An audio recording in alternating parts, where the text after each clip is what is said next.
Vikramshila IAS coaching institute 14 बीघा ऋषिकेश, भारत का भूगोल कर रहे थे हम लोग। आज चैप्टर करना हमने भारत में उद्योगों के विविध आयाम, यानी diversive dimensions of industries in India. भारत में उद्योग के विविध आयाम। तो भैया, प्राचीन काल में भारत अपने कुटीर उद्योगों, शिल्पों तथा वाणिज्य के लिए विख्यात था। कॉमर्स, है ना, वाणिज्य के लिए विख्यात था। आधुनिक औद्योगिक युग के आगमन से पूर्व भारत में कुटीर तथा घरेलू उद्योग समुन्नत अवस्था में थे। भारतीय मलमल, सूती और रेशमी वस्त्र, सूती छपे हुए वस्त्र, कलात्मक वस्तुएं आदि की विश्व में बहुत मांग थी, किंतु इंग्लैंड में हुई औद्योगिक क्रांति ने भारत के परंपरागत हस्तशिल्प पर कठोर वज्रपात किया। ब्रिटिश शासकों की विनिर्मित सामान की आयात करने तथा कच्चे माल को भारत से निर्यात करने को प्रोत्साहित करने वाली नीति ने भारतीय परंपरागत हस्तशिल्पों का विनाश कर दिया। ये आपने पढ़ा होगा इतिहास में भी कि जो भारतीय बुनकरों की हड्डियां हैं वो मैदानों में बिखरी पड़ी हैं, सुना है? यानी उनका रोजगार छिन गया, भुखमरी के कगार पर आ गए, मर गए वो भूख से, और उनकी हड्डियां का मैदानों में बिखरी पड़ी थी। ये अंग्रेज घुसपैठिया था जिसने क्या भारतीय खड्डी को तोड़ दिया और चरखे को तोड़ दिया। ये कुछ सेइंग्स पढ़ी होंगी आपने, कहा इतिहास में जब मॉडर्न हिस्ट्री कर रहे थे हम लोग। दरअसल क्या किया ब्रिटिशर्स ने, हमें उपनिवेश के रूप में यूज किया। हमें हमारे यहाँ से कच्चा माल लेके गए और वहां से बनाकर लाए और वो भी बेचा, और हमारे जेब से सारे पैसे निकाले। जितने बचे कुचे जो पैसे थे वो भी क्या कर दिए, वो भी निकाल दिए। इस प्रकार क्या हुआ, भारतीय परंपरागत हस्तशिल्प का विनाश हो गया। क्या हो गया? जबकि भारतीय रेशमी वस्त्रों की बड़ी तारीफें पढ़ते हैं हम लोग इतिहास में, मध्यकाल में हो या विजयनगर साम्राज्य के समय में हो या अलग अलग समय में, हमने ऐसा पढ़ा है कि भारतीय जो हस्तशिल्प था उसका बड़ा तारीफ होती थी बाहर, है ना। स्वतंत्रता के पश्चात देश की प्रथम औद्योगिक नीति की घोषणा 6 अप्रैल 1948 को तत्कालीन केंद्रीय उद्योग मंत्री डॉक्टर श्यामा प्रसाद मुखर्जी द्वारा की गई। किसके द्वारा? डॉक्टर श्यामा प्रसाद मुखर्जी। कौन है? एक देश में 2 विधान 2 निशान 2 प्रधान नहीं चलेंगे। जम्मू कश्मीर का मामला जिन्होंने उठाया था उस जमाने में कि भैया ऐसा नहीं होगा कि 2 प्रधान होंगे, 2 निशान होंगे, 2 विधान होंगे, अलग संविधान होगा कि J&K का, ये नहीं चलेगा। किसने कहा था ये? डॉक्टर श्यामा प्रसाद मुखर्जी ने। निजी एवं सार्वजनिक क्षेत्र के लिए स्पष्ट क्षेत्रों में बंटवारा करने वाली इस पहली औद्योगिक नीति के द्वारा देश में मिश्रित और नियंत्रित अर्थव्यवस्था यानी मिक्स्ड एंड कंट्रोल्ड इकोनॉमी की नींव रखी गई। भारतीय अर्थव्यवस्था कैसी है? मिश्रित अर्थव्यवस्था है। मिश्रित अर्थव्यवस्था का मतलब क्या होता है? मिक्स्ड इकोनॉमी का मतलब क्या होता है? यानी इस देश में ओएनजीसी भी काम कर रही है तो रिलायंस भी काम कर रही है। ओएनजीसी कैसी है? सार्वजनिक क्षेत्र की कंपनी है। रिलायंस कैसी है? निजी क्षेत्र की कंपनी है, प्राइवेट है ना, अंबानी परिवार की है रिलायंस। और जो ओएनजीसी होगी इसकी सरकार की है। तो मिश्रित अर्थव्यवस्था और नियंत्रित अर्थव्यवस्था, कंट्रोल्ड इकोनॉमी की नींव रखी गई। बाद में समाजवादी ढंग के समाज यानी सोशलिस्टिक पैटर्न ऑफ सोसाइटी की स्थापना के उद्देश्य से 1948 की औद्योगिक नीति में व्यापक परिवर्तन करते हुए दूसरी औद्योगिक नीति की घोषणा 30 अप्रैल 1956 को की गई। उद्योगों को सार्वजनिक, निजी और संयुक्त क्षेत्रों में विभाजित किया गया। इसमें पब्लिक सेक्टर, प्राइवेट सेक्टर और संयुक्त क्षेत्रों में विभाजित किया गया। अवशिष्ट उद्योगों को निजी उद्यम के लिए खुला छोड़ दिया गया। बाद में समय समय पर पंचवर्षीय योजनाओं में उद्योग क्षेत्रों की वृद्धि दर, नई औद्योगिक नीतियों की घोषणा केंद्र सरकार द्वारा की जाती रही, किंतु इन सब का आधार 1956 की औद्योगिक नीति का ही प्रस्ताव रहा। इतना समझ में आ गया होगा। अगर मैं बताऊं 12 पंचवर्षीय योजनाएं जो चली हैं, उसमें जो पहली पंचवर्षीय योजना थी उसमें उद्योग क्षेत्र में जो वृद्धि प्रतिशत था वो 5.54% था। कितना? दूसरी में 5.59% था, तीसरी में 6.28% था। 3 वार्षिक योजनाएं जो चली उसमें 1.42 था, चौथी में 4.91, पांचवी में 6.55, कितना? छठी में 5.32, सातवीं में 6.77, 2 वार्षिक योजनाएं चली फिर वो 0.10, आठवीं में 7.58, 9वीं में 4.29, 10वीं में 9.4, 11वीं में 7.2 और 12वीं में 8.1। इस पूरे अगर हम देखते हैं 14 पंचवर्षीय योजनाओं को देखते हैं, अगर हम 12 पंचवर्षीय योजनाओं को, तो जो सबसे ज्यादा ग्रोथ देखी गई उद्योग क्षेत्र में वो किस में देखी गई? 10वीं योजना में 9.4 की। और अगर हम रोलिंग प्लान और इनको छोड़ दें, इनको अनवरत योजना को छोड़ दें, इसको एक तो योजना अवकाश को छोड़ दें और रोलिंग प्लान को छोड़ दें, तो जितनी भी पंचवर्षीय योजनाएं, पहली, दूसरी, तीसरी, चौथी, पांचवी, उसमें सबसे कम कहां पर देखी गई? देखो जरा, सबसे कम बताओ मुझे। नहीं, मैंने आपको बोल दिया कि प्लान हॉलीडे को छोड़ दो और रोलिंग प्लान को छोड़ दो। 9वीं में कितनी देखी गई? 4.29। 4.29, ठीक है। 12वीं में 8.1 थी। तो मैंने आपको बता दिया, सबसे ज्यादा जो उद्योग क्षेत्र में वृद्धि दर देखी गई वो देखी गई 10वीं में, और सबसे कम जो देखी गई वो देखी गई 9वीं में। 10वीं में 9.4% की वृद्धि दर देखी गई थी, जबकि 9वीं में सिर्फ 4.29% की वृद्धि दर थी। अब अगर मैं वैसे बताऊं तो जो 3 वार्षिक योजनाएं थी वहां पर तो 1.42 थी, और जो 2 वार्षिक योजनाएं थी वहां पर 0.10 थी। तो 2 वार्षिक योजनाओं में सबसे कम अगर देखा जाए तो। और मैं सिर्फ पंचवर्षीय योजनाओं को गिन रहा हूं, 1, 2, 3, 4, 5, 6, इनको रोलिंग प्लान और प्लान हॉलीडेज को नहीं गिन रहा हूं, ठीक है। रोलिंग प्लान में भी कम देखी गई। चलो जी, 24 जुलाई 1991 को सरकार ने औद्योगिक क्षेत्र में उदारीकरण की नीति की घोषणा की। मनमोहन सिंह जी थे वित्त मंत्री, पीवी नरसिम्हा राव की सरकार थी मेरे ख्याल से प्रधानमंत्री, है ना। औद्योगिक विकास की धीमी प्रगति, बड़े पैमाने पर बेरोजगारी, सार्वजनिक क्षेत्र में औद्योगिक रुग्णता, औद्योगिक रुग्णता बोलते हैं इंडस्ट्रियल सिकनेस। उद्योग क्या हो रहे थे? बीमार हो रहे थे। बीमार होकर क्या हो रहे थे? मर रहे थे, बंद हो रहे थे। औद्योगिक रुग्णता, महंगाई की उच्च दर, विदेशी मुद्रा विनिमय का संकट के परिप्रेक्ष्य में औद्योगिक नीति में यह क्रांतिकारी उद्भव हुआ। अब यहां से एक क्वेश्चन बनता है कि 1991 में एलपीजी क्यों लाया गया, खासकर उदारीकरण क्यों लाया गया, लिबरलाइजेशन क्यों लाया गया? एलपीजी का मतलब था liberalisation, globalisation, privatisation, privatisation, globalisation, है ना। Liberalisation, privatisation, globalisation, LPG. तो उदारीकरण, निजीकरण और वैश्वीकरण, ये 3 शब्द आए 1991 में। उसी के बाद हम ग्रोथ करना शुरू किया हमने। उससे पहले लाइसेंसिंग राज था। उससे पहले आप हर एक प्रकार का उद्योग नहीं लगा सकते थे। अधिकतर उद्योग सार्वजनिक क्षेत्र के उसमें लिस्ट में थे, और जो प्राइवेट के लिए एक लिस्ट थी कि इतने उद्योग आप लगा सकते हो। तो क्या किया सरकार ने कि वो हटा दिया। वो कौन सी लिस्ट कम कर दी?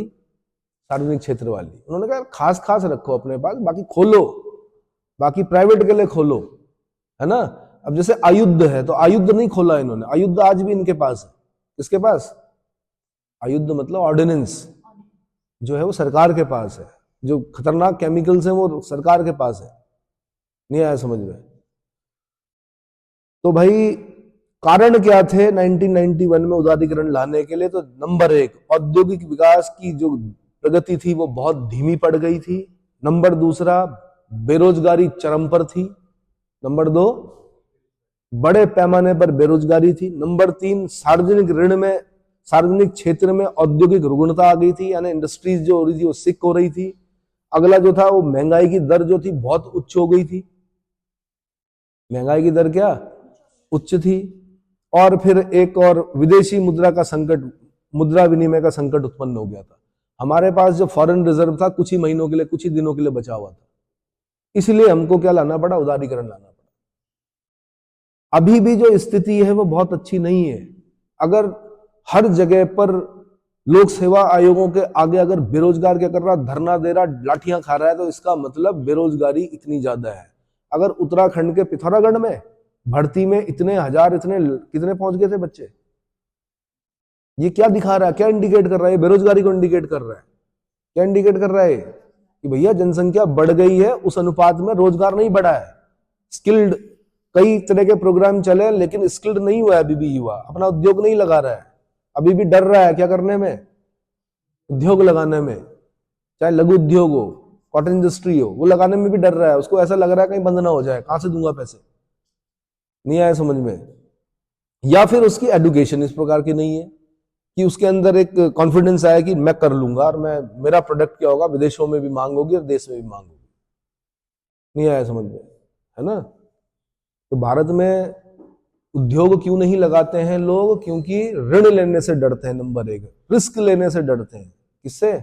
रिस्क लेने से डरते हैं। उनके अंदर बहुत टैलेंट है, लेकिन मैं अगर उन्हें बोलूंगा कि भाई अपना एक वो सेटअप तैयार करो पूरा, तो वो बोलेंगे कि इतना इतना खर्चा आएगा। कितना खर्चा आएगा भाई, अगर आपको एक सेटअप बनाना है, तैयार करना है? जल्दी बोलो। हाँ, प्लेस मैं दे दूंगा आपको। तब कितना खर्चा आएगा?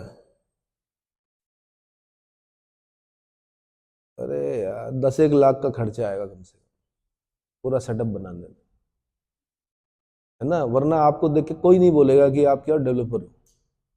सब कुछ रखना पड़ेगा, ऑफिस रखना पड़ेगा, उसको एक अच्छा सा बनाना पड़ेगा, या लैपटॉप लेके घूमते रहोगे घर घर में।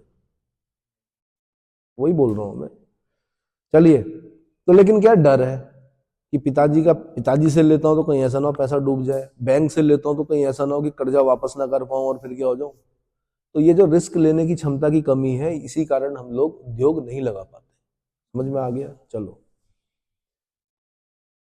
औद्योगिक विकास की धीमी प्रगति, ये बता दिया मैंने। अगला, नई औद्योगिक नीति का मूल उद्देश्य जो था वो आर्थिक स्पर्धात्मक घरेलू पर्यावरण बनाना था। अधिक स्पर्धात्मक घरेलू पर्यावरण बनाना था, जबकि व्यापार नीति का उद्देश्य अंतरराष्ट्रीय स्पर्धा में सुधार करना था। दो चीजें होती हैं, एक ट्रेड पॉलिसी होती है और एक क्या होती है आपकी, इंडस्ट्रियल पॉलिसी होती है। तो जो नई औद्योगिक नीति उस समय थी, उसका मूल उद्देश्य था अधिक स्पर्धात्मक घरेलू पर्यावरण बनाना, स्पर्धा हो, क्या हो, स्पर्धा। और व्यापार नीति का उद्देश्य था अंतरराष्ट्रीय स्पर्धा में सुधार करना। भाई विदेशी लोग भी वही चीज खरीदते हैं जो बेस्ट चीज होती है। पैसे की कमी नहीं है अमेरिका के पास, लेकिन अमेरिका हमसे क्या लेगा? माना हमारे यहाँ कालीन बनते हैं, माना, तो अमेरिका कौन से कालीन लेगा? जो बेस्ट क्वालिटी के कालीन होंगे, या फिर उस प्रकार के कालीन लेगा जिसमें फिजिकली हैंडीकैप दिव्यांग लोगों के द्वारा बनाए गए होंगे, या कुष्ठ रोगियों के, लेप्रेसी वाले लोगों के द्वारा बनाए गए होंगे, क्योंकि वहां उनके अंदर बड़ा भावनात्मक वो है। भावनात्मक मतलब ये है कि भाई जिन लोगों को लेप्रेसी है वो लोग इस कालीन को बना रहे हैं, जो वर्कर हैं वो वाले हैं, तो हम लोग ये वाला कालीन लेंगे और इस प्रकार से उनकी क्या करेंगे, मदद करेंगे। क्या करेंगे? लेकिन अगर अमेरिका को पता चल गया कि इस पर चाइल्ड लेबर लगा है, तो उस पूरे लॉट को वापस करवा देगा।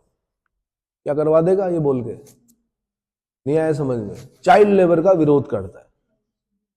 समझ में आया? ठीक है।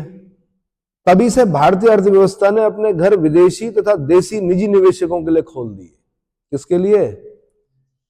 विदेशी और देशी निजी निवेशकों के लिए खोल दिए। निवेशक मतलब इन्वेस्टर्स, निवेशक मतलब, और ध्यान रखना कि देश में विकास तभी होता है जब इन्वेस्टमेंट आता है।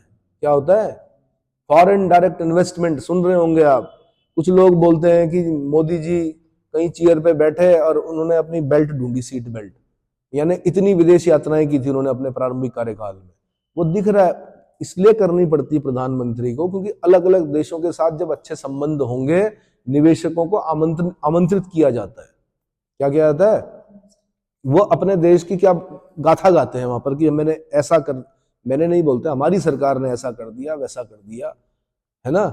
अपने देश का क्या बढ़ाते हैं, मान बढ़ाते हैं वहां पर जाकर। उससे क्या होगा, निवेशकों के दिमाग में की जाएगी, हाँ भारत एक ऐसा देश है जहां पे अकाउंट होल्डर्स भी हैं, करोड़ों लोग हैं जिनके पास क्या अपने बैंक अकाउंट्स, क्या है, बैंक अकाउंट्स हैं, ये है, बहुत सारी चीजें अपने इंफ्रास्ट्रक्चर के बारे में बताते हैं। तो निवेशक क्या होता है, आकर्षित होता है। क्या होता है? तो किसी भी देश की अर्थव्यवस्था के लिए फॉरेन डायरेक्ट इन्वेस्टमेंट बहुत अच्छा माना जाता है। चाइना क्यों डेवलप कर रहा है इतना? क्योंकि एफडीआई लगा हुआ वहां दुनिया भर का। क्या लगा हुआ? Foreign direct. ये मत सोचना चाइना अकेले अपने आप ही कर रहा है, चाइना में विदेशी पैसा लगा हुआ बहुत ज्यादा, क्योंकि उनको जो निवेशक है उनको प्रॉफिट मिलता है वहां से। समझ में आ गया? तो मोदी जी को इतनी यात्राएं करनी पड़ी क्योंकि वो गुजरात से थे, वो जानते थे, बिजनेस को समझते थे कि बिजनेस ही भविष्य तय करेगा विकास का। अगर भारत को विकास करना है तो जो बिजनेस है या जो इंडस्ट्रीज हैं वो क्या करेंगी, ग्रो होनी चाहिए। उसके लिए क्या चाहिए, इन्वेस्टमेंट चाहिए। आपने सुना होगा नेशनल हाईवे में भी तो हम एफडीआई को क्या कर रहे हैं, हम बोल रहे हैं विदेशी निवेशक आए, अपना रोड बनाए, यहाँ पर पैसा वो लगाएं, रोड बनाएंगे, उसके बाद टोल टैक्स के माध्यम से अपना आप बेचो और उसके बाद वो करो, आप अपना पैसा ले जाओ। तो देश के लिए फॉरेन डायरेक्ट इन्वेस्टमेंट बहुत अच्छा माना जाता है, पोर्टफोलियो इन्वेस्टमेंट उतना अच्छा नहीं माना जाता। पोर्टफोलियो इन्वेस्टमेंट में ये होता है कि जब फॉरेन डायरेक्ट इन्वेस्टमेंट आता है तो उसके साथ टेक्नोलॉजी भी आती है, उसके साथ पूरा मशीनरीज आती हैं, वो यहाँ पर जमीन लेते हैं, कि स्ट्रक्चर बनाते हैं, क्या करते हैं, स्ट्रक्चर खड़ा होता है, उसमें यहाँ के लोगों को रोजगार मिलता है। वहां से थोड़े लाएंगे वो सारे एम्प्लॉय, कुछ एम्प्लॉय अपने लाएंगे, बाकी इनको क्या करेंगे, जैसे ये वो होते हैं, क्या बोलते हैं इनको, कॉल सेंटर्स। माना एक एग्जांपल दे रहा हूं, कॉल सेंटर्स में किसको रोजगार मिला, कहां डील कर रहे हैं, अमेरिका में डील कर रहे हैं। अमेरिका की कंपनी कोई बेच रही है चीज, मोबाइल बेच रही है, उसमें कोई मोबाइल खरीद लिया वहां अमेरिकन ने, उसको कोई दिक्कत आ गई, किससे पूछेगा वो, टोल फ्री नंबर पे करेगा। वो टोल फ्री नंबर कहां डायल होगा, सीधे भारत में होगा। और भारत में जब होगा तो जो रात को, क्योंकि रात की ड्यूटी होगी उसकी, वहां दिन हो रहा है, वो दिन में फोन करेगा वहां पे, यहाँ पे रात को बैठना है आपने अपना नाम क्या बताना है, सबसे पहले क्या बताओगे आप, अपना नाम, अपना फेक नाम बताओगे, हेलो आई एम जॉन, क्या बताओगे, या आई एम कुछ वैसा नाम बताओ।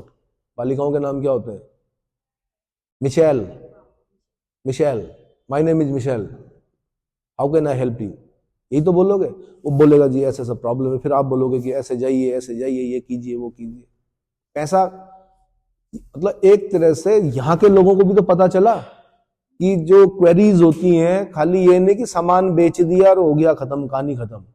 सामान बेचने के बाद जो शिकायतें होती हैं उनका भी तो निवारण करना है। लैपटॉप बेच दिया आपने, उस लैपटॉप में कोई प्रॉब्लम हो गई, नहीं आ रहा, कस्टमर को कहां फोन करेगा, टोल फ्री नंबर पे करेगा, उसका आंसर कौन देंगे, कॉल सेंटर्स, कस्टमर केयर देगा, कॉल सेंटर्स देंगे। उसी एवज में उनको क्या मिलेगा, पैसा मिलेगा। अमेरिकन क्यों चिड़े हुए, इसलिए चिड़े हुए हमारा सारा रोजगार भारत ले गया या विकासशील देश ले गया।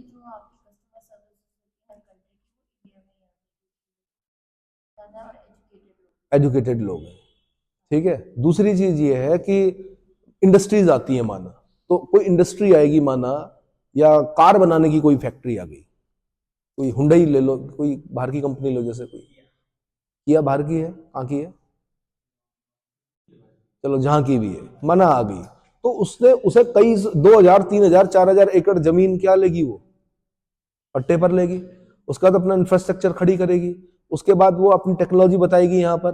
तो सारे इंजीनियर्स वहीं से थोड़े आएंगे, कुछ उसके देश से आएंगे, बाकी यहाँ से लिए जाएंगे, उनको ट्रेन किया जाएगा, तो वो एजुकेटेड होंगे उस चीज में, किसके, टेक्नोलॉजिकल अपग्रेड होंगे, ठीक है। साथ में यहाँ के लोगों को रोजगार भी मिलेगा। अब जल्दी से वो उठा नहीं सकते अपना सेटअप, पोर्टफोलियो में क्या सिर्फ पैसा आ रखा है, जब मर्जी, जैसे लगा कि अस्थिरता आ गई देश में, सरकार बदलने वाली है, नई सरकार की नीति चेंज होगी, अपना पैसा खींच लेंगे, भाग जाएंगे। नहीं आया समझ में, एफडीआई ज्यादा अच्छा माना जाता है, पोर्टफोलियो इन्वेस्टमेंट, ठीक है, क्योंकि वो रोजगार भी देता है आपको, साथ में शिक्षित भी करता है, क्या करता है, शिक्षित भी करता है। तो नई औद्योगिक नीति का मूल उद्देश्य अधिक स्पर्धात्मक घरेलू पर्यावरण बनाना था, जबकि व्यापार नीति का उद्देश्य अंतर्राष्ट्रीय स्पर्धा में सुधार करना था। तभी से भारतीय अर्थव्यवस्था ने अपने घर विदेशी और देशी निजी निवेशकों के लिए खोल दिए। औद्योगिक वातावरण में यह परिवर्तन पूर्ववर्ती सोवियत संघ के विघटन तथा राजकीय पूंजीवाद के ध्वस्त हो जाने के बाद आया था। कारण पूछेगा, क्या कारण थे, दो आंसर, सोवियत संघ का विघटन, मिखाइल गोर्बाचेव थे वहां के राष्ट्रपति, कोल्ड वॉर चल रहा था, सेकेंड वर्ल्ड वॉर के बाद अमेरिका और रशिया के बीच में। कोल्ड वॉर मतलब यहाँ की केजीबी वहां घुसी हुई थी और वहां के एफबीआई और जो भी होते होंगे सीआईए वाले वहां रूस में थे और अस्थिरता पैदा कर रहे थे। तो हुआ क्या, रूस के टुकड़े हो गए, सारे देश रूस से अलग हो गए, यानी यूएसएसआर जो सोवियत संघ था वो टूट गया, कई देश क्या हो गए, उससे अलग हो गए। कौन कौन से देश अलग हुए, अरे यार ऊपर से बोलो, यूक्रेन अलग हो गया, आज लड़ाई क्यों हो रही है, सबसे ज्यादा दुख रूस को यूक्रेन के अलग होने से हुआ। और कौन कौन से देश हुए, Estonia, Latvia, Lithuania, Ukraine, Belarus, George, नहीं, उधर मत जाओ भाई। Azerbaijan, Armenia, Kazakhstan, Uzbekistan, Turkmenistan, सब अलग हो गए। तो ये कारण था सोवियत संघ का विघटन। राजकीय पूंजीवाद का ध्वस्त होने के बाद ये परिवर्तन किए गए। सुधार की यह प्रक्रिया निरंतर जारी है। गेलब्रेथ ने उचित ही कहा है, गेलब्रेथ बहुत बड़े विद्वान है, उन्होंने कहा विश्व एक मिश्रित अर्थव्यवस्था की ओर बढ़ रहा है जिसमें बाजार तथा राज्य दोनों की भूमिका है। बाजार और राज्य दोनों की भूमिका है। हम नियंत्रणकारी सिद्धांतों के युग से व्यवहारवादी युग की ओर बढ़ रहे हैं। नियंत्रणकारी सिद्धांत के युग से व्यवहारवादी युग की ओर बढ़ रहे हैं। ठीक है, अब आते हैं जी औद्योगिक प्रगति पर। तो औद्योगिक प्रगति में क्या है? उद्योग संवर्धन और आंतरिक व्यापार विभाग यानी department for promotion of industry and internal trade, DPIIT बोलते हैं इसको। क्या बोलते हैं? डीपीआईआईटी की स्थापना वर्ष 1995 में की गई थी तथा वर्ष 2000 में औद्योगिक विकास विभाग का इसमें विलय करके इसका पुनर्गठन किया गया। इससे पहले अक्टूबर 1999 में लघु उद्योग और कृषि तथा ग्रामीण उद्योग एसएसआई और एआरआई तथा भारी उद्योग और सार्वजनिक उद्यम यानी एचआई हैवी इंडस्ट्री और पीई के लिए अलग मंत्रालय बनाए गए थे। इस विभाग को पहले औद्योगिक नीति एवं संवर्धन विभाग कहा जाता था। जनवरी 2019 में इसका नाम बदलकर डीपीआईआईटी कर दिया गया। क्या कर दिया गया? Department for promotion of industry and internal trade, DPIIT. Clear हो गया? वर्ष 2018 में ई कॉमर्स से संबंधित मामले इस विभाग को हस्तांतरित कर दिए गए थे और वर्ष 2019 में आंतरिक व्यापार, इंटरनल ट्रेड, व्यापारियों तथा उनके कर्मचारियों के कल्याण और स्टार्टअप्स से संबंधित मामलों का प्रभार इस विभाग को दे दिया गया। यह विभाग बौद्धिक संपदा अधिकारों, इंटेलेक्चुअल प्रॉपर्टी राइट्स, बौद्धिक संपदा अधिकारों यानी इंटेलेक्चुअल प्रॉपर्टी राइट्स के संरक्षण से संबंधित मामलों और आईपीआर से संबंधित यानी इंटेलेक्चुअल प्रॉपर्टी राइट से संबंधित 6 अधिनियमों को भी संचालित करता है। अब यहां से क्वेश्चन बन सकता है कि बौद्धिक संपदा अधिकारों के संरक्षण से संबंधित मामलों और बौद्धिक संपदा अधिकारों से संबंधित 6 अधिनियमों को कौन संचालित करता है? Answer DPIIT. डीपी यानी department for promotion of industry and internal trade. बार बार बोलते रहिए, जितनी बार बोलेंगे तब याद होगा। Department for promotion of industry and internal trade. ठीक है जी। यह विभाग प्रत्यक्ष विदेशी निवेश यानी फॉरेन डायरेक्ट इन्वेस्टमेंट और एनआरआई द्वारा निवेश से संबंधित मामलों को भी देखता है। फिर क्वेश्चन बनेगा कि एफडीआई यानी फॉरेन डायरेक्ट इन्वेस्टमेंट से संबंधित मामलों को कौन सा विभाग देखता है? डीपीआईआईटी। डीपी यह देश के औद्योगिक विकास में निवेश का संवर्धन करता है। फिर पूछेगा देश में औद्योगिक विकास में निवेश यानी इन्वेस्टमेंट का संवर्धन कौन करता है? Answer DPIIT. हर लाइन अपने आप में प्रश्न है। हर लाइन पर रुक कर क्या करें? अपने आप से प्रश्न पूछें, अशोक की तरह कि हम चू धम्मे, धम्म क्या है ना? ऐसे पूछे कि डीपीआईआईटी के काम क्या क्या है, डीपीआईआईटी के काम क्या क्या है। तो क्या क्या पढ़ा आपने? बौद्धिक संपदा अधिकारों के संरक्षण से संबंधित मामले देखता है, बौद्धिक संपदा अधिकारों से संबंधित 6 अधिनियमों को संचालित करता है, प्रत्यक्ष विदेशी निवेश यानी फॉरेन डायरेक्ट इन्वेस्टमेंट और एनआरआई नॉन रेजिडेंशियल इंडियंस द्वारा जो निवेश से संबंधित मामले होते हैं उनको भी देखता है। देश में औद्योगिक विकास में निवेश का संवर्धन करता है। क्लियर हो गया? औद्योगिक उत्पादन सूचकांक यानी आईआईपी औद्योगिक निष्पादन का दूसरा पैमाना है जो केंद्रीय सांख्यिकी कार्यालय द्वारा जारी किया जाता है। केंद्रीय सांख्यिकी कार्यालय ने मई 2017 में आईआईपी के आधार वर्ष को संशोधित करके 2004-05 से 2011-12 कर दिया है। फिर क्वेश्चन बनेगा केंद्रीय सांख्यिकी कार्यालय ने जो आपका आईआईपी है यानी औद्योगिक उत्पादन सूचकांक, उसका जो बेस ईयर है, आधार वर्ष, वो क्या रखा है? तब आपने बोलना 2011-12। वर्तमान में यही चल रहा है शायद 2011-12। ठीक है। और ये कब चेंज किया गया? 2017 में। तो अभी इतनी जल्दी चेंज होगा नहीं, इतनी जल्दी नहीं होता है। 10-12 साल 15 साल जो भी लगेंगे उसके बाद चेंज होगा ये। तब तक आपने क्या याद करना? आधार वर्ष कितना है? 2011-12। किसका? औद्योगिक उत्पादन सूचकांक का आधार वर्ष। कौन चेंज करता है? केंद्रीय सांख्यिकी कार्यालय करता है, सेंट्रल स्टैटिस्टिकल ऑफिस करता है, CSO। ठीक है। नियोजन काल के दौरान भारत के सकल मूल्यवर्धन यानी ग्रॉस वैल्यू एडिशन में औद्योगिक क्षेत्र के हिस्से में पर्याप्त वृद्धि हुई है। औद्योगिक क्षेत्र ये सेकेंडरी सेक्टर में आता है, औद्योगिक है। प्राइमरी सेक्टर में एग्रीकल्चर आता है, सेकेंडरी सेक्टर में उद्योग आता है, इंडस्ट्रीज आती हैं, टर्सरी सेक्टर में सर्विस सेक्टर आता है, और भी आते हैं, लेकिन मैं मोटा मोटा बता रहा हूं। ठीक है। औद्योगिक क्षेत्र यानी द्वितीयक क्षेत्र का GVA में हिस्सा 1950-51 में 13.41% था, लेकिन जब 2020-21 में हम देखते हैं तो 25.9% से बढ़कर 2021-22 में 28.2% रहने का अनुमान है। अब अनुमान क्या है, ये तो पुराने डेटा है, नए डेटा के हिसाब से अब तक आ चुका होगा कि 2021-22 में कितना रहा, 22-23 में कितना रहा, तो लगभग 28.2 के आसपास होगा। नेशनल स्टैटिस्टिकल ऑफिस के आंकड़ों के अनुसार वर्ष 2020-21 में IIP की वृद्धि दर नकारात्मक थी, -8.4, कारण आपको पता ही है, कोरोना। जबकि 2021-22 में यह सकारात्मक वृद्धि के साथ 11.4 पर पहुंच गई। वर्ष 2020-21 में खनन, क्या खनन, विनिर्माण, मैन्युफैक्चरिंग व बिजली जैसे क्षेत्रों में नकारात्मक वृद्धि दर पाई गई, जबकि वर्ष 2021-22 में इन्हीं क्षेत्रों में यथा खनन, विनिर्माण और बिजली में 12.2%, 11.8% और 7.9% की सकारात्मक वृद्धि देखी गई। IIP यानी औद्योगिक उत्पादन सूचकांक के उपयोग आधारित वर्गीकरण के सभी क्षेत्रों में वित्तीय वर्ष 2020-21 में नकारात्मक वृद्धि देखी गई थी। यह नकारात्मक वृद्धि मुख्यतः कोरोना काल में बंद हुए उद्योगों के कारण रही थी, परंतु वित्त वर्ष 2021-22 में IIP के सभी क्षेत्रों में सकारात्मक वृद्धि दर पाई गई है, जो कि भारतीय अर्थव्यवस्था के लिए अच्छा संकेत है। वर्तमान में बाजार मूल्य पर GVA ग्रॉस वैल्यू एडिशन में उद्योग क्षेत्रों का योगदान वर्ष 2021-22 आधार वर्ष क्या है, 2011-12 के आधार वर्ष के आधार पर 2021-22 में 28.2% है। कितना? योजना अवधि में पूंजीगत भारी उद्योग यानी कैपिटल इंटेंसिव हैवी इंडस्ट्रीज में निवेश का विस्तार किया गया है, जिसके परिणाम स्वरूप इंजीनियरिंग वस्तुओं, खनन, लोहा, इस्पात, उर्वरक जैसे उत्पादन क्षेत्रों में आत्मनिर्भरता प्राप्त की जा सकी है। औद्योगिक प्रगति के कारण ही भारतीय अर्थव्यवस्था में आयात प्रतिस्थापन की नीति को सफलतापूर्वक अपनाया जा सका है। आयात प्रतिस्थापन बोलते हैं जिन चीजों को हम इंपोर्ट करते थे, आज उसको हम खुद ही अपने देश में बना रहे हैं।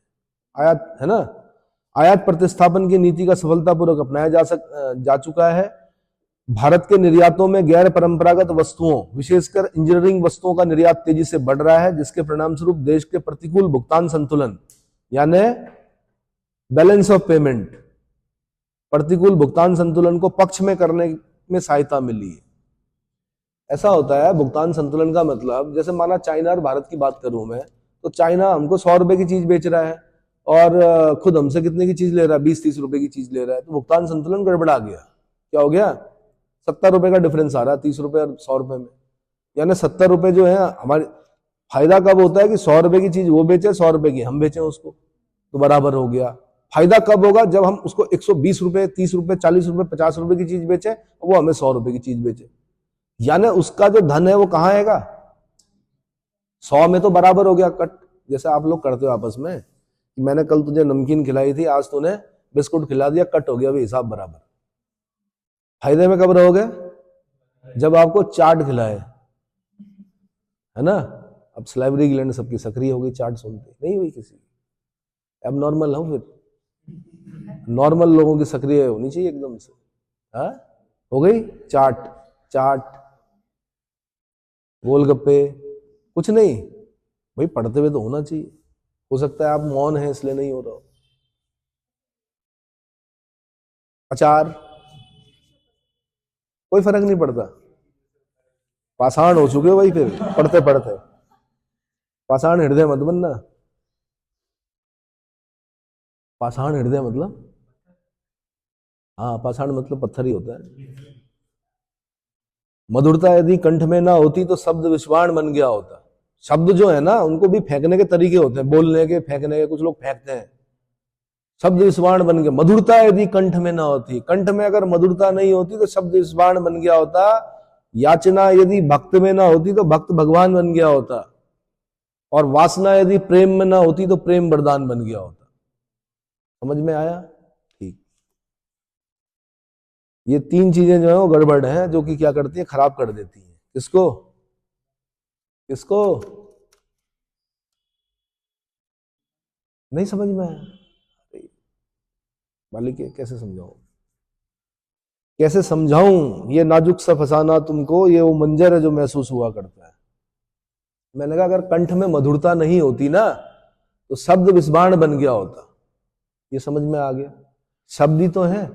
आप मेरे से ऐसे ही बोल सकते हो कि जैसे मैं कोई चीज लिखवा रहा हूं, आप बोलते हो पार्डन सर, कृपया इसे दोबारा आप बोल देंगे, और आप ऐसे ही बोल सकते हो दोबारा बोलो, है ना? विस्माण बन गया मेरे लिए। तो मैं भी बोलूंगा कि उठिए अब आप जाइए, आपके लिए स्थान उपयुक्त नहीं है, क्योंकि अभी मैनर्स नहीं है, क्लास में जो एटिकेट्स होते हैं वो नहीं है। यही तो होगा। याचना यदि भक्त में ना, याचक, याचना मतलब याचना करता ना भगवान से, याचना यदि भक्त में ना होती तो भक्त भगवान बन गया होता। भक्त खुद ही, कुछ देखा नहीं आपने, कुछ मठाधीश जो होते हैं वो खुद ही भगवान बन जाते हैं। वासना यदि प्रेम में ना होती, प्रेम में अगर वासना, प्रेम से अगर वासना को हटा दो तो प्रेम वरदान बन गया होता। ओहो, मीडियम, ठीक है। चलिए, आयात प्रतिस्थापन ये मैंने बता दिया।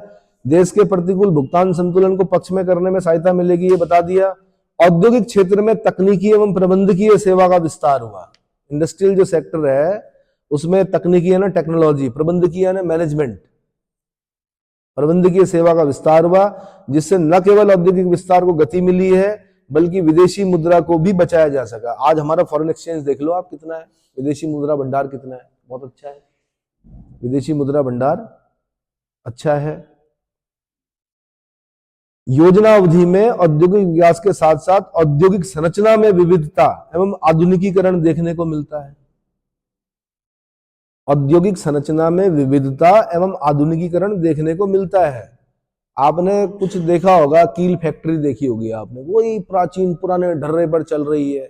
नई नई मशीनें आ चुकी हैं भाई, आप दिन भर में तार से कितनी कीलें बना रहे हो, 1000 कीलें बना रहे हो वो पुराने पैटर्न पर, और नई टेक्नोलॉजी के हिसाब से आप 1,00,000 कीलें बना रहे हो अगर नई मशीन लगाते हो। तो वही बोलना चाह रहा है कि योजना अवधि में औद्योगिक विकास के साथ साथ औद्योगिक संरचना है, यानी संरचना बोलते हैं इंफ्रास्ट्रक्चर में विविधता आई है, आधुनिकीकरण देखने को मिलता है। आधारभूत एवं पूंजीगत उद्योगों के विस्तार के साथ साथ इंजीनियरिंग वस्तुओं, औषधि, संचार उपकरण, इलेक्ट्रॉनिक उपकरण जैसे आधुनिक उद्योगों का भारत के औद्योगिक क्षेत्र में पर्याप्त विस्तार हुआ है। क्या हुआ है?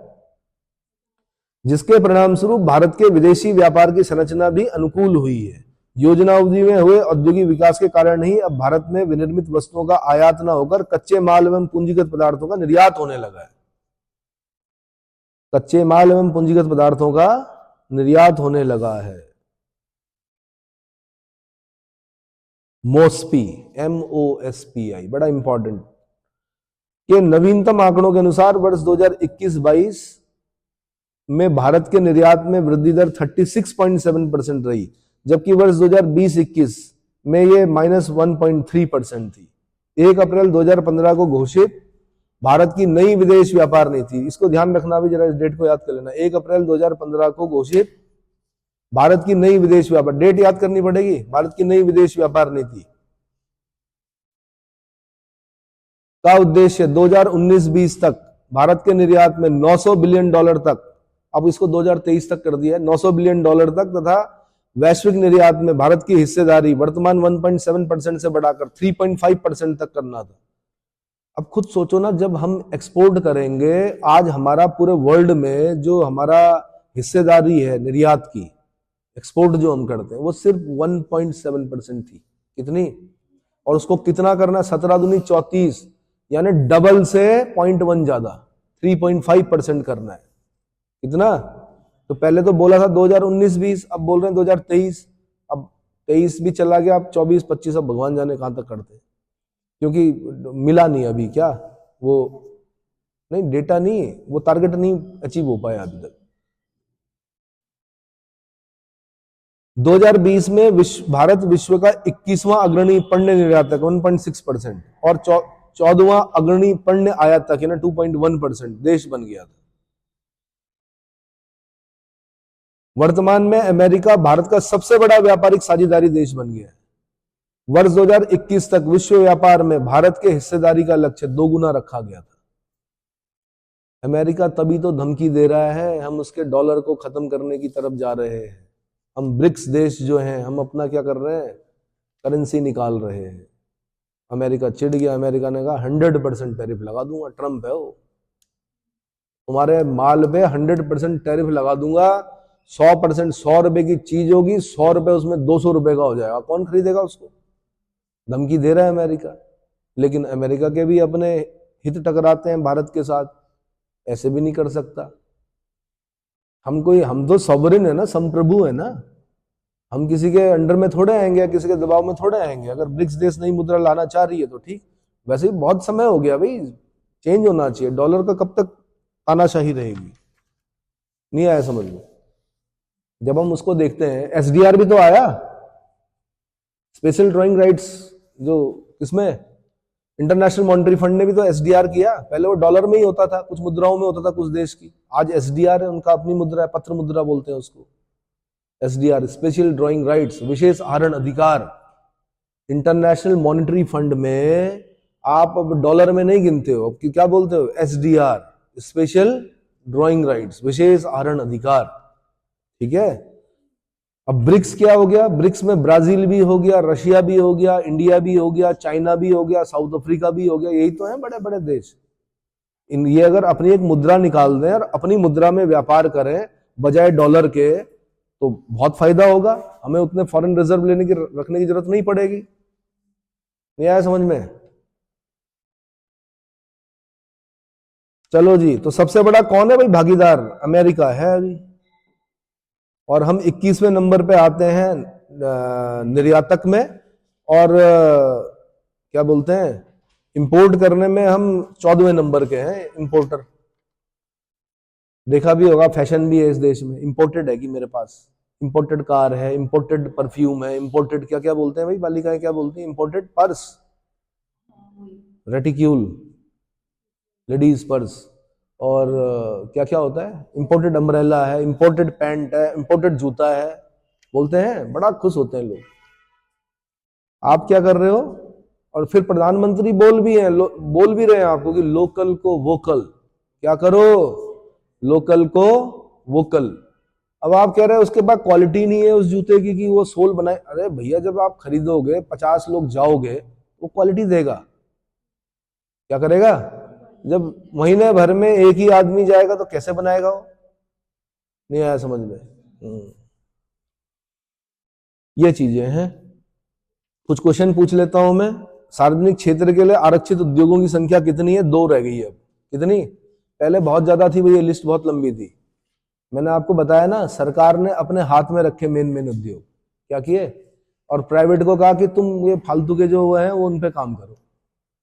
तो जब सरकार ने अपनी लिस्ट कम करके 2 कर दी, तब जाके प्राइवेट ने भी उसमें क्या किया, निवेश किया, उस पर काम किया, प्रगति हुई।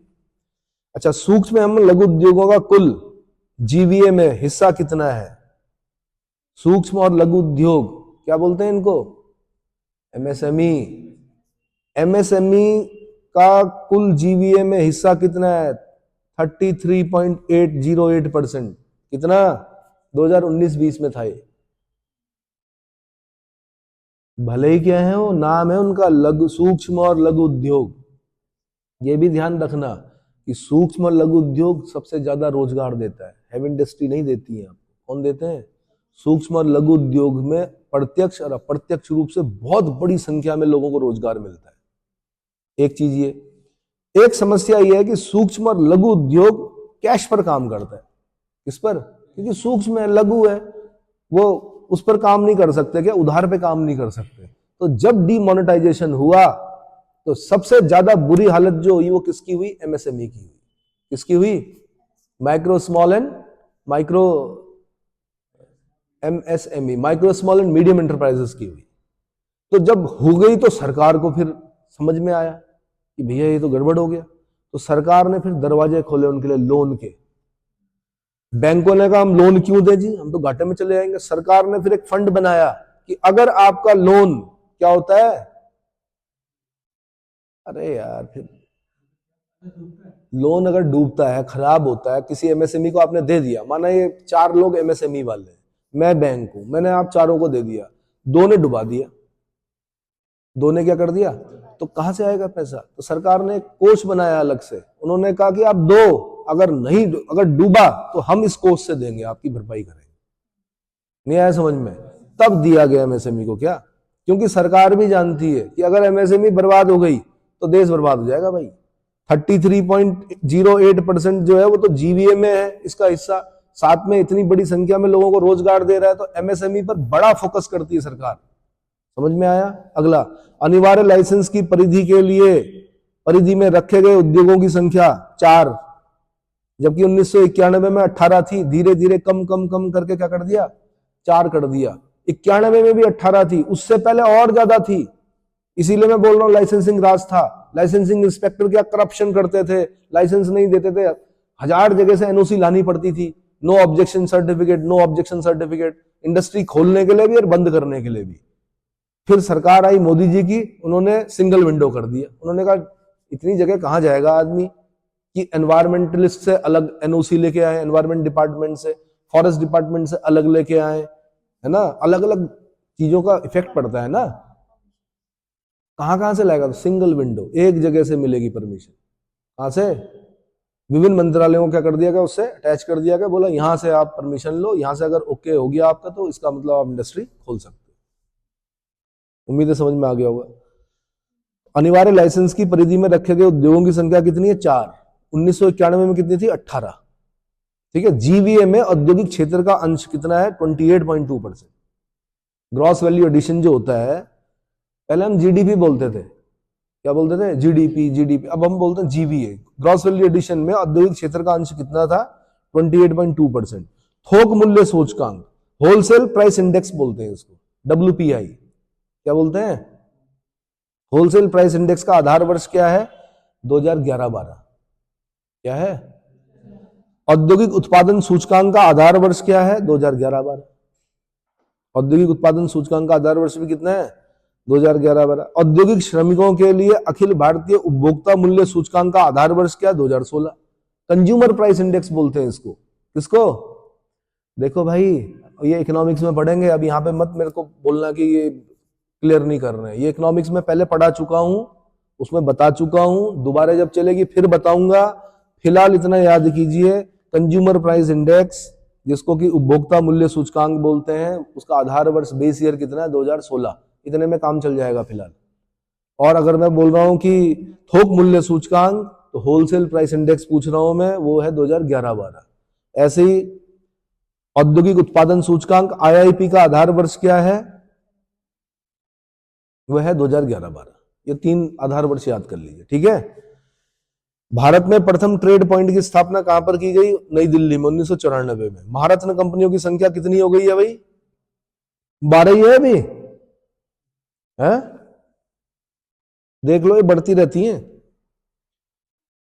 पहले नवरत्न, एक बार क्वेश्चन पूछा ना कि नवरत्न कंपनियों की संख्या कितनी है, अब लोगों ने कहा क्या बेवकूफी भरा प्रश्न है, नवरत्न भी बोल रहे हैं तो 9 ही तो होगी। तो नवरत्नों की 9 नहीं होती है। कितनी नवरत्न कंपनी है इस समय? अरे महारत्न 13 हो गई, नवरत्न कितनी है? क्योंकि जो नवरत्न होती है वही महारत्न बनती है, उन्हीं में से कोई एक बनता है महारत्न। और जब महारत्न बन जाता है तो 5,000 करोड़ रुपए तक के निवेश के लिए, काम करने के लिए उसको सरकार की परमिशन की आवश्यकता नहीं पड़ती है। 5,000 करोड़ रुपीज का इन्वेस्टमेंट अगर उसे कहीं करना है तो उसके लिए सरकारी अनुमति नहीं चाहिए होती। हाँ जी। नवरत्न कंपनियों की संख्या कितनी है? 21। 9 मत लिख देना, क्या मत कर देना? 9 मत लिख देना। इतना समझ में आ गया? ठीक है। अगला, सार्वजनिक उपक्रमों में न्यूनतम सरकारी इक्विटी कितनी है? 51%। सरकारी उपक्रमों में न्यूनतम सरकारी इक्विटी कितनी है? 51%। जहां इक्विटी कम हुई वो क्या हो जाता है? फिर क्या हो जाता है? उसका मैनेजमेंट जो है वो प्राइवेट के हाथों में चला जाएगा। समझ में आया? जब तक सरकार के शेयर कितने हैं? 51%, तब तक सरकार का मैनेजमेंट रहेगा। या दोनों का रहेगा, लेकिन जो होल्ड रहेगा वो किसका रहेगा? सरकार। जहां सरकार 49 हुई और जहां प्राइवेट 51 हुआ, कई बार देखा होगा आपने, कहीं पर सरकार, कहीं पर क्या है कि सरकार का कितना 76% प्राइवेट का है और 24% किसका है?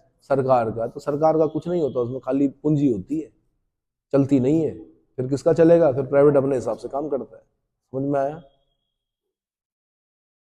हाँ जी। और ये चीजें सोचने के लिए मजबूर भी करती हैं हमें कि ऐसा क्या है कि प्राइवेट ज्यादा अच्छी सुविधाएं देता है, अच्छी सेवाएं देता है, बजाय कि क्या थोक बजा के पैसा भी लेता है प्राइवेट, ऐसा नहीं है, लेकिन सेवाएं भी देता है बढ़िया। आपकी बीएसएनएल कंपनी क्यों बंद हुई और इनकी कंपनी क्यों चल रही है प्राइवेट वालों की? इतनी हर जगह पे सिग्नल क्यों मिल रहे हैं? नहीं आया समझ में? ऐसा क्यों हुआ कि बीएसएनएल के टाइम पर व्यक्ति को महीने में 21 दिन वहां जाना पड़ता था शिकायत लिखाने के लिए कि मेरा फोन खराब है, लैंडलाइन खराब है, लैंडलाइन खराब है? क्यों करना पड़ता था ऐसा? हाँ, अरे सरकार के पास इतना बड़ा तंत्र है, इतने एडुकेटेड इंजीनियर्स हैं, इतना बड़ा तंत्र है, क्यों हो रहा था ऐसा?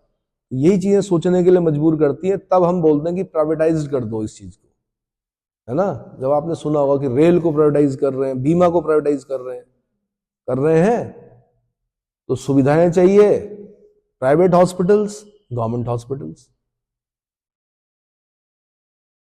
क्या है अंतर? है साफ सफाई में अंतर है, बिल्कुल अंतर है, लेकिन फिर पैसा भी वैसे ही है प्राइवेट। गवर्नमेंट में फ्री में 5 रुपए की पर्ची पे सारा इलाज है, वहां पर क्या है? वहां देते रहो, है ना? महारत्न कंपनियों की संख्या 13 हो चुकी है। सार्वजनिक उपक्रम में न्यूनतम सरकारी इक्विटी 51%। वर्ष 2018-19 में भारत में सर्वाधिक फैक्ट्रियों वाले राज्य तमिलनाडु और गुजरात। तमिलनाडु और गुजरात 38,131 फैक्ट्रियां थी तमिलनाडु में, गुजरात में 26,842 फैक्ट्रियां थी। नवरत्न कंपनियों की संख्या कितनी है भाई? कितनी बताई आपने? 21 हो चुकी है नवरत्न कंपनियों की संख्या। मिनी रत्न कंपनियों की संख्या कितनी है? मिनी रत्न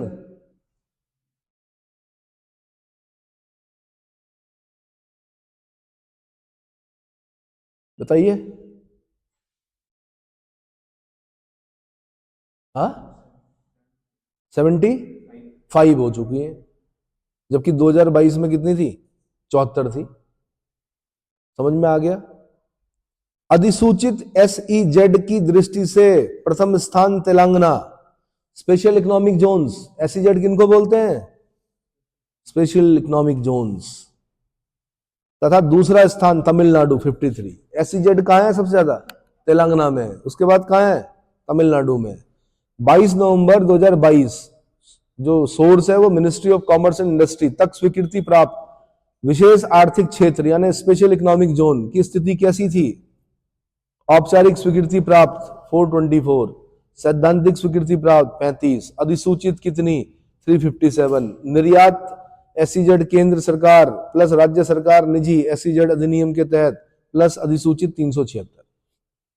स्पेशल इकोनॉमिक जोन बनाए जाते हैं देश के अंदर ही, और वहां से जब कोई वस्तु बाहर निकलती है मैन्युफैक्चर्ड, तो वो निर्यात मानी जाती है। क्या मानी जाती है? और जब उसके अंदर कोई चीज जाती है तो वो आयात मानी जाती है। देश के अंदर ही है वो क्षेत्र, स्पेशल इकोनॉमिक जोन। लेकिन जब वहां से प्रोडक्ट निकल के बाहर आया तो वो क्या माना जाता है? निर्यात। निर्यात में गिना जाता है उसको। उत्तर प्रदेश में 22 नवंबर 2022 तक जो स्थिति थी, 24 स्पेशल इकोनॉमिक जोन जो थे औपचारिक स्वीकृति प्राप्त थे, एक जो स्पेशल इकोनॉमिक जोन था वो सैद्धांतिक स्वीकृति प्राप्त था, और अधिसूचित जो थे स्पेशल इकोनॉमिक जोन वो 21 थे। ये बढ़ गए होंगे अब तक तो। ठीक है भाई? तो इसमें अब अच्छा मोस्पी वर्ड आया था, ये मोस्पी क्या है? MOSPI। हाँ, क्या है मोस्पी? फुल फॉर्म बताइए। कहां की ये संस्था? हाँ फिर बोलिए। Ministry of statistic and programme implementation. बिल्कुल, मोस्पी की फुल फॉर्म आ रखी है एक बार पेपर में, ministry of statistic and programme implementation. ये फुल फॉर्म आती है मोस्पी की। अच्छा जी, अब इसके आगे भाई मैं अगले लेक्चर में बताऊंगा औद्योगिक क्षेत्र में सकल पूंजी निर्माण क्या है, जीसीएफ इन इंडस्ट्रियल सेक्टर, औद्योगिक स्थानीयकरण इंडस्ट्रियल लोकलाइजेशन थ्योरी क्या है ना। वेबर का औद्योगिक अवस्थी सिद्धांत से रिलेट करके बताऊंगा कि वेबर ने क्या कहा था उस जमाने में और यहाँ पर क्या है, कौन कौन से कारक है, ठीक है। फिर उसके बाद मैं राष्ट्रीय विनिर्माण नीति बताऊंगा 2011 की, नेशनल मैन्युफैक्चरिंग पॉलिसी 2011, अगले लेक्चर।